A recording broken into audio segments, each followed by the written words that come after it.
Greetings of the day to all of you. Today we are in the third series of this mental health conversation. The first series we discussed about the ABC of happiness, followed by the second series which is about value-based happiness. Now we are in the third series discussing about self-audit.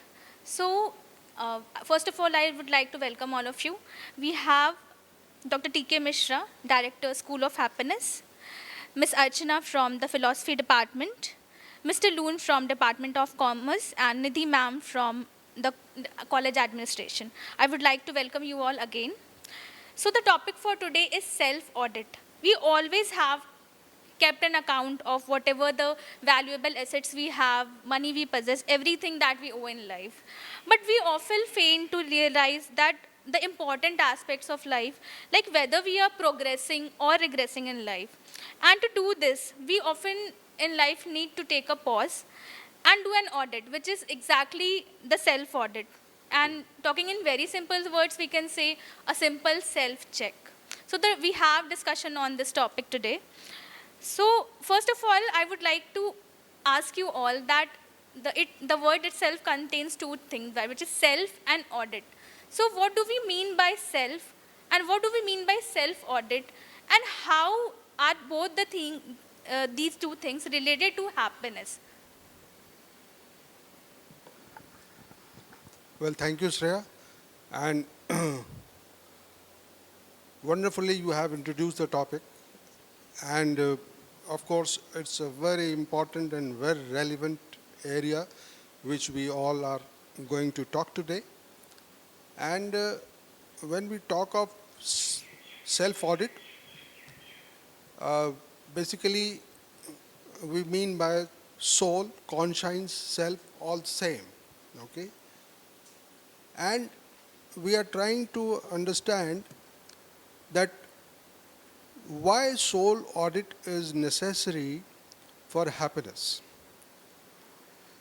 Well, we all know that our human body is comprised of mind, body, and soul. Unless the Trinity is satisfied fully, we cannot get happiness, the lasting happiness, or the authentic happiness, or the true happiness that we are looking for, which is, Satyachit Anand. So that's how we can understand the importance of, soul audit. Audit is we have to check whether our decision making is according to, the, the, the, the, the dictation, the direction of soul or not. And that is why, it is also called that soul is the ethical GPS. It guides you, okay? It guides you what is right, what is wrong. So we have to basically see that in our daily decision making, how much we care for our conscience or our soul. We need to check. And unless we do that, we cannot think of getting a complete satisfaction. Because if you satisfy only your body and your mind or your intellect, and you are not satisfying your soul, then perhaps you are not meeting the complete requirement of your entire biological system. So that is what I would like to say regarding the soul audit, okay? And later on, I would like my other esteemed colleagues to throw some light on that. Okay, thank you, sir. That you showed us a light that this is the inner spirit that actually guides us, the basis of self audit. Next moving on कि जब हम लोग कुछ काम शुरू करते हैं तो बहुत एक्साइटमेंट होता है. That is actually the mode of passion. And जब भी वेदर इन लाइफ और इन एनी सिचुएशन कुछ प्रॉब्लम्स आती है, we end up ending that situation, whether it's a career, whether it's a relationship, that is the mode of ignorance. But consistency, maintaining anything, whether it's career, whether it's health or anything, requires a constant effort, which is the mode of goodness. We have three modes, as we have discussed in our classes also. So, how can we recognize that we are whether in the mode of passion, whether in the mode of ignorance, or and how to achieve that mode of goodness, that consistency to keep us going in life? I would like to throw some light on this. You know, we have two kinds of values. One is self enhancing values, another is self transcending values. So, when we are focused in a selfish manner to satisfy our personal needs, okay, uh, we are finding for all amenities, comforts, jobs, okay, uh, all material gadgets and everything, then of course we are focused upon, you know, the self-enhancing values. But when we go beyond that, beyond self, and then when we talk about humanity as such, and we think about others' welfare, we are others oriented, we are spiritual as well, then we are said to be having self transcending values. Uh, I think, Shreya, you talked about the goodness mode, passion mode, ignorance mode. Okay, the passion mode and ignorance mode, they cater to the needs of self-enhancing values. Whereas when we talk of goodness mode, okay, then of course we are in a self-transcending mode. Okay, so I mean, goodness mode is very easy to understand that when you are focused upon the need of others, society, you know, you are kind, compassionate, all the good qualities. If you are having, then of course you are in a goodness mode. And you know, when we talk of happiness, uh, mm, we essentially mean that you need to be in a goodness mode, because sometimes what happens that, you know, in passion mode you are so obsessed with, you know, your goals that you miss out, you know, the finer elements of human beings. So we generally suggest that instead of having, you know, instead of being in ignorance mode or passion mode, everyone should try to be in a goodness mode. Which is actually tough to get going in that goodness mode. Yes, ma'am. Shreya, before you raise another question, I just want to ask question to sir. Like self audit the way we auditing the way we understand economically. How do we do self audit? I mean, is it only for ourselves, or is it in relation to others? With others, we live in relation, right? With human, like with everyone that is around us. So can you please highlight on that little bit in detail? Self-auditing. Wonderful question. Basically, we are sitting here and talking to get clarity about these things. Okay, so you have rightly indicated that how do we audit ourselves? You know, mostly on a daily basis, uh, we do our things as per the instructions of, you know, our either our bosses or friends and everyone, okay, the outsiders, okay, and when we blindly follow them without thinking that whether they are ethical or not, whether they are immoral or not, then of course we are not considering the conscience aspect, the soul aspect.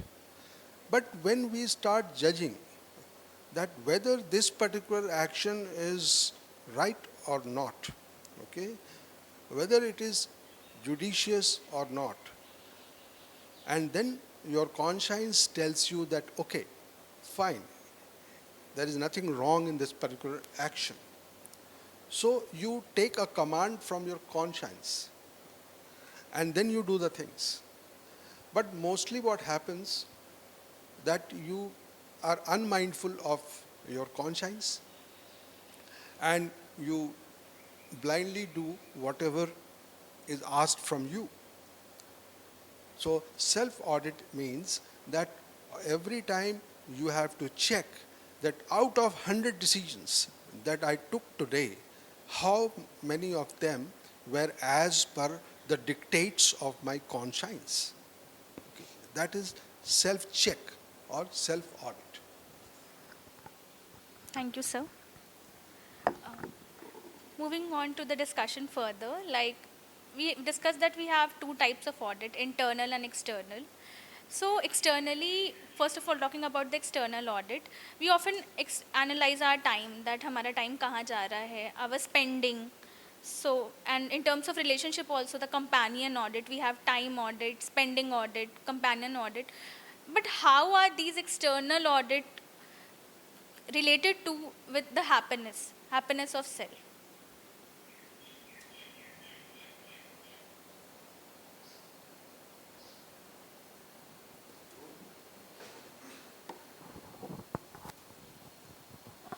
See, I do not know whether my understanding about self-audit and that external audit, you know, will affect the happiness of oneself or not. I'm just giving an example. For example, one have instructed me to do something. So, as Sir has rightly pointed out of that 100 decisions, if I am to take my own decisions, obviously I'll be happy. It'll be like for my own happiness. But that happiness, will it be the unhappiness of others? And that has to be also checked in order to find, the happiness of myself and the happiness of others. And then, from there we can find out, I think that will be the benefits of the self-audit, both internally and both externally. Or we can put it in a hybrid mode. We can rather call it a hybrid, type of happiness, so that there is there is no profit nor no loss, but both will benefit it obviously in the long run. So that's my simple understanding of my this external audit with relations to happiness. Well, Shreya, you just talked about spending. Okay, uh, so that can also be called money audit. Okay, now a spending audit is like crores of rupees in our lifetime we spend, we earn and we spend. Don't we need to check that whether the money that I'm spending is rightful or not? Okay, you are spending money on gadgets. Instead of spending money on gadgets, if you spend money on experiences, on touring, okay, on helping people, then perhaps that would give you more happiness. Okay, so we need to see that in our day-to-day life or in my day-to-day life, what is the pattern of my expenditure? Okay, we are generally focused upon earning income and then spending it mindlessly, mindlessly. So we have to be slightly careful. And a research, I think it was Adam Grant, a famous professor of Harvard. He says that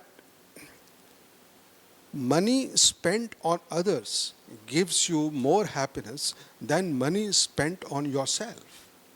Okay, so that is why, in order to uh, be a prudent,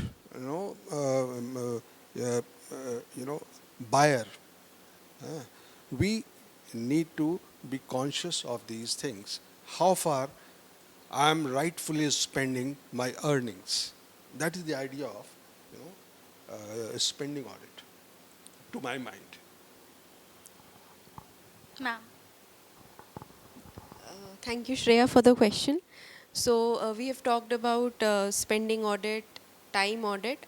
So I will like to throw some light on relationship audit, Companion companion audit. audit. So I have been married. I have been married for 4 years now, and I can speak on this topic with full clarity. I mean, not full clarity, with somewhat clarity. So, Mishra sir very rightly said that we can attain complete happiness once we have complete control of our mind, body, and soul, which is self. Uh, um, a perfect example would be when, uh, I mean, in the case of a relationship with your husband, with your husband, as well as the relationship with the wife. So, mind, in case of when we are saying that we can attain happiness when we have complete mental compatibility with your husband as well as with your respective spouses. We can have perfect compatibility with your spouse when you are talking about physical compatibility. When we are talking about compatibility with soul, which is very difficult to attain and which results in a lot of conflicts between a husband and a wife, we can cater to this, or we can mitigate this using, with the help of, good conduct. When we have deep love, deep respect for each other, which is nowadays quite missing, and this is why we see a lot of violence, domestic violence between husbands and wife.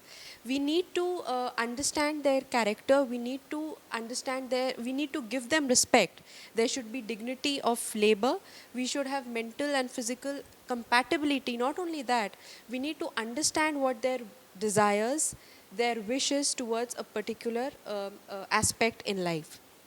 So, I feel that all these three things of mind, body, and soul can be achieved between a husband and a wife when we are in complete, when all these things are in perfect harmony with each other.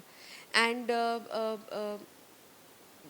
I would like to pose a question to you, Shreya, since you are a prospective candidate, suitable candidate for getting married.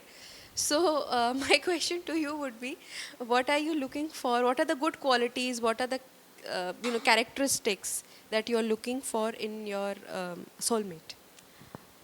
आपने मेरे question का सवाल जवाब खुद ही दे दिया that we are talking about the mental compatibility है that anyone, any individual would look for that mental compatibility apart from the physical conduct and the good conduct that we have. But I also personally feel that anyone would look for, apart from all the words like trust, respect, responsibility, it's like having good friendship with your companion with that sense of responsibility. But ultimately life is not a formula that ये सारे audit करे और कोई मिल सकता है. It's about something we can check about the compatibility and understanding, and a large part is to be left to the destiny, but with full conviction that whatever destiny offers you is best for you. Well, wonderful. Nidhi, you have made a very valid point. And especially out of your experience, you have said that. The conjugal relationship between husband and wife, I'm talking in general, at macro level, is disturbed essentially because there is a compatibility of mind, compatibility of body, but not the compatibility of soul. Okay? All the three should meet. Not only meeting of minds, meeting of body, but meeting of soul also is equally important. And for that, what is needed, that you always look, as Shreya says, you always look towards a person who is respectful, who has certain good qualities. Okay? Unless you see those good qualities in your husband or spouse, anyone, you cannot have, love and affection for that person. So the person has to be soulful if he wants, the love of the spouse. So in all the relationships, you know, this is the greatest obstacle, that we always care for our intellectual satisfaction, mental satisfaction, bodily satisfaction, but we never care for our soul, whether the purpose of life, the meaning of life. They should match between the two. And another important thing is, that you cannot take things for granted. Okay, today someone is very soulful, very righteous, but that doesn't mean that he will remain. He will be the same all throughout. And God has given so much of potential that even a bad person, a ignorant person, can be transformed into a good person with your conduct. Okay, it is not that you should look for something ready made, okay, already there. Even your conduct, your love, your affection can change a person. Okay, can a person who was not trustworthy can become a trusting person if you're if you're very submissive, if you start trusting that person, okay, and have full faith in that person, then the other person is bound to change. So these are the things that we need to clearly understand, and these are so simple things. This is not that I'm talking about some scriptures, some text or something, some technical things. In a very simple manner we can understand that these are the requirements. If you fulfill these requirements, your relationship will become wonderful. Thank you, sir. I would like to ask one more question because it is creating doubt in my mind. So, self audit and meditation में similarities and differences क्या होंगे? Because somehow it has both practices like reflection, introspection. अगर आप इस पे थोड़ा light throw कर सकते हैं तो self auditing and meditations. Well, meditation is a powerful spiritual tool, okay? It is a means, okay? And self-audit is the outcome, okay? That you have been able to know that, how much you are near to the perfection and how far you are, okay? So this process of, undergoing self-audit will allow you to know all these things. Thank you. Now, last we're talking about the conscience audit. That how value audit and conscience, these are something which we actually look for inside us. That how are these related to happiness, or what is the connection between our internal audit, which is whether it's conscience audit, whether it's value audit, and how is it related to happiness? Shreya, one thing I think you have missed, the time audit, a very important thing. Very important thing, that at the end of the day, or even when you get up, you need to plan your day, and you need to take the stock of the whole thing at the end of the day, that how have you spent your time, okay? Uh, the example before us is, our Prime Minister Narendra Modi, who is able to do at least 1,000 times more work than an ordinary person does. At least 1,000 times. The time is same, 24 hours. But he plans it so well that he is able to devote some time for yoga and pranayama also. And he travels so much. So generally what happens that we are, of a habit saying that we don't have time. It means you have not managed your time well. So what happens that when you do not manage your time well, then you, the greatest casualty is me time. You don't find me time. Okay? You spend in the office, you do this, you do that, you do everything except something which is so important. As she said, meditation and all those things, yoga, health. For that you don't find time. So that becomes a casualty. So we, every day, we need to plan our time. That is, time management is very important. Thank you, sir. And I would like to add something, what you said, that actually time audit is very, very important for self audit. Without time audit, we can't take out time for self audit. So, coming back to the conscience audit, which is very important because it's like a light that guides us what is right and what is wrong. So, what do we understand? Can we understand by conscience audit, and how is it related to happiness? Thank you, Shreya. Uh, like I had also said yesterday that values are our guiding principles and they tell us what is right and what is wrong. Uh, Conscience audit, according to me, I may be wrong. Probably Mishra sir will throw light on this also. You need to have a clear conscience when you are doing something.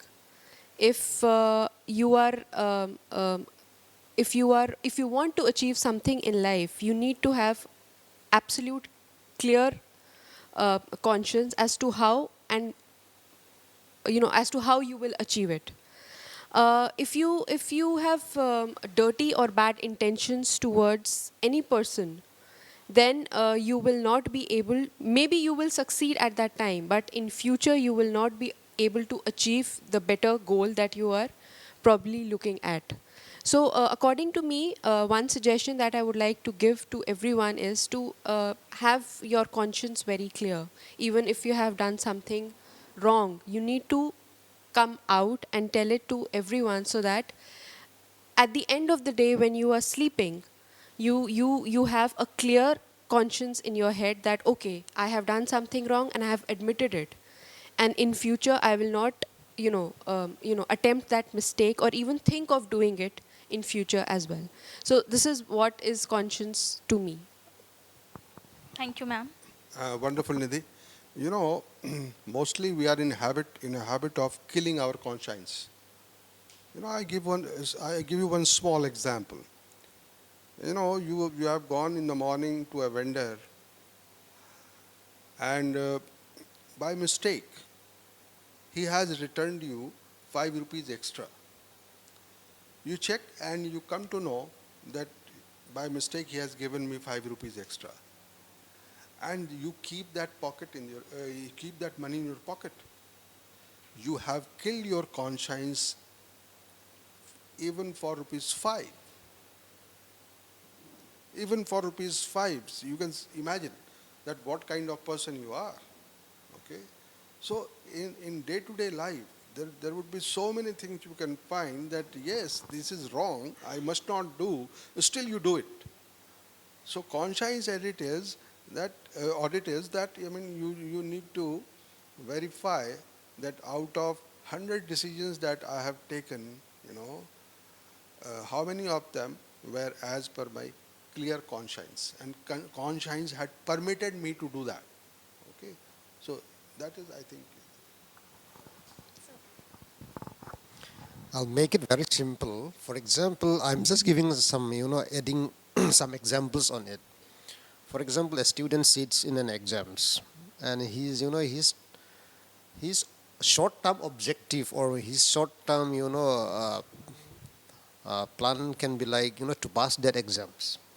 So if he have the chance to copy or, to see from someone else, then, he can do that, and then he will achieve his objective, short-term objective.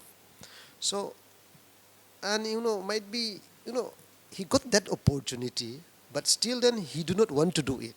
So what happens when he uses his conscience? The results might be positive or negative. It can be positive or negative. If he have the chance to copy it, if he copied, he will pass in the exams. So, how do we manage that?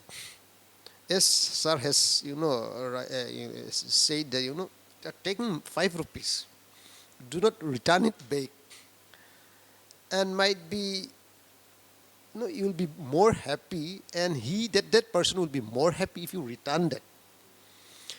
So the same way, you have the opportunity, but when you miss the opportunity, will your happiness become unhappiness? Because the examples which I give you, if you copy it, you will pass. If you don't copy it, you will fail. You might be in that situations also.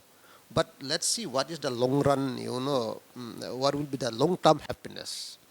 I think that is exactly where, we could use our conscience. I do not know which one will be the best. Oh, well, practical question.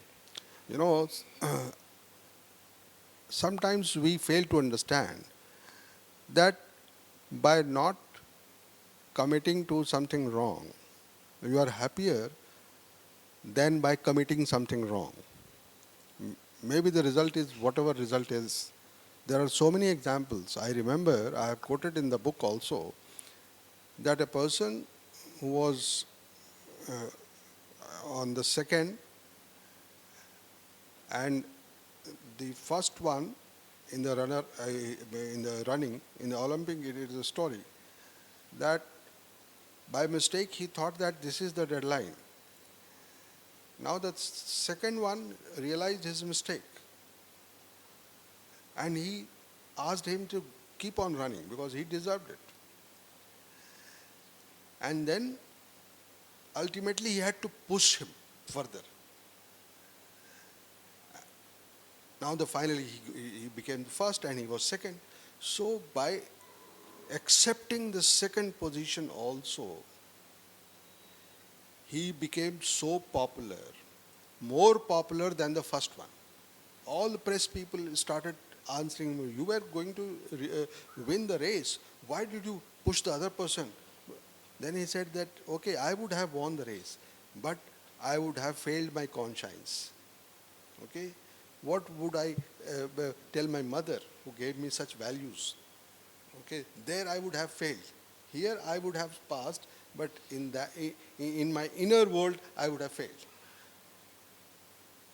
So this is the right kind of education, and even without that, you find so many people, they would not do anything wrong. They will come out of the examination hall and they are quite happy. Okay, next time they will appear, no problem. And what happens that if your means is wrong, then even if you pass, you the other person, is not going to accept your marks. He will ask you question and you will be blank then. So there is no use of that passing out also if you have done it, with wrong means. So as Mahatma Gandhi said, that wrong means will have its impact upon the end also. Okay, like the independence that we got out of non-violence. That is why for the last 70 years we are having democracy and a much better country than anyone else. Yeah, you want to say something? Just I was thinking about being true to oneself, okay, and fail with the integrity, so that at least one will have a dignified life. So even if I fail, even if I get the opportunity to copy, I should fail with integrity. If I don't know, because cheating is just like stealing, according to me, because when you cheat, you are stealing somebody's right. Somebody might have gotten like some extra point, because extra points really count when it comes to getting selection into something, because this is the academic reality today. So, and stealing is anyway morally wrong. Summing up, we can say that there is no softer pillow than a clear conscience. That if you want a good sleep, if you want to be happy in the longer run, that conscience audit of self is very, very important. Anything else you all want to share about this self audit? We also have two observers here. I would like to welcome their questions. Any questions, any opinions? हाँ, first of all, I welcome Mental Health Conversation Series 3 Self-Audit and Delhi government programme and Mishra ji and team. मैं पिछले 2-3 साल से ढूंढ रहा था, तो आज मुझे कुछ मिला है। थर्डली मैं कहूँगा, जो आपने कन्वर्सेशन की उसको मैं सेल्फ ऑडिट अपना हैप्पीनेस का 5 मिनट में प्रैक्टिकल करके दिखा सकता हूँ। But the things you have told, you will find in me in 5 minutes in practical demonstration. Because theory sometimes never works. Only theory we talk and we go. And practical give an aspect in the mind, in the soul, in the physical body, in through the eyes, it go inside the body. That called is the practical happiness. That is why I have, my name is R.K. Gulati, age 69 and a half, going to be 70. But my name is known as Dr. Happiness Gulati, but I am not a doctor in happiness. My name is Dadu Rakesh Happiness Gulati. Dr. Happiness Gulati, people call it as Dr. Happiness Gulati. And I am giving to this world बिना दवाइयों के स्वस्थ जीवन जीने की कला, which is mission is my, that is my only mission. I don't have any NGO and I never make any NGO because my body, mind and soul is sufficient to give to the all happiness, health in smart way. In only 5 minutes I can do morning walk, yoga, pranayam, meditation and bhakti. That's all. If you give me permission, I can give you demonstration in 5 minutes. Thank you. Thank you for your suggestions and feedback. So, concludingly, I would like to say about it's basically the integration of our thoughts, our words on action, which is like the basis of self audit. And at the end of the day, spend some time with yourself, look into the mirror, and you'll meet the wisest person of your life, which will help you do all these self audit and guide towards a right journey in this beautiful life. Thank you, all of you. Myself, R.K. Gulati, age 69 and a half. मैंने 16 साल मुझे कुछ बीमारी की वजह से medicine लेनी पड़ी। एंग्जाइटी, डिप्रेशन, नींद, बीपी, शुगर, ये मैंने 16 साल ली। कॉन्स्टिपेशन के लिए मैंने दादाजी को, पिताजी को, अपने को देखा और मुझे लगता था ठीक नहीं होगी। और कोलेस्ट्रॉल, पेन किलर और मेरी बॉडी की फिजियोथेरेपी हर पार्ट की हुई। 3 साल मैंने ली पाइल्स की, प्रोस्टेट की। पिछले 5 साल से मैंने एक भी गोली नहीं ली किसी तरह की, आयुर्वेदिक, यूनानी, होम्योपैथिक, एलोपैथिक, कोई पुड़िया नहीं ली। और उसको मैंने जब देखा कि मेरा एक लड़का लड़की है, कि अगर मेरी ये हालत है और उनकी क्या होगी, आजकल नए नए गैजेट आ गए हैं, तो मैंने इस पे कम से कम कुछ रिसर्च की दिन रात, नेचुरोपैथी पे, हैप्पीनेस पे। और आज मैं हैप्पीनेस क्लास में खड़ा हूँ और मैं चाहता हूँ कि मेरे थ्रू सबको हैप्पीनेस मिले और मुझे कुछ ज़्यादा सीखने का मौका मिले। मैं चाहूँगा आप प्रैक्टिकल डिमॉन्स्ट्रेशन देने से, एक गाना जिसकी मैं पिछले 4 साल से डिमॉन्स्ट्रेशन दे रहा हूँ, आप वो लगाइए, बार बार देखो। गाने का मतलब है बार बार देखो, 1000 बार देखो। देखने की चीज़ है हमारा आप लगाइए, शरीर, दिल और आत्मा। आप इसमें सारा कुछ दिखेगा। 1000 बार देखो